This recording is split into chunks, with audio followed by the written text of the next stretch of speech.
What, I'm always amazed with other stroke survivors like us that they make the choice to be a stroke warrior instead of a stroke survivor. And it's interesting to me, like there's music, there's nature, there's cooking, there's different hobbies or whatever that come about. What do you think is access to nature important for healing identity and community?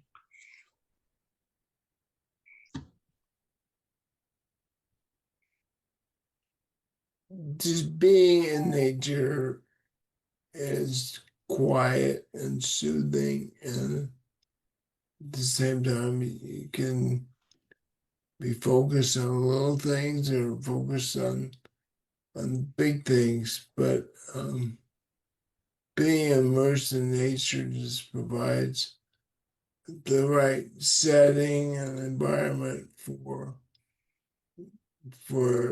people to relax and be able to grow from that experience. As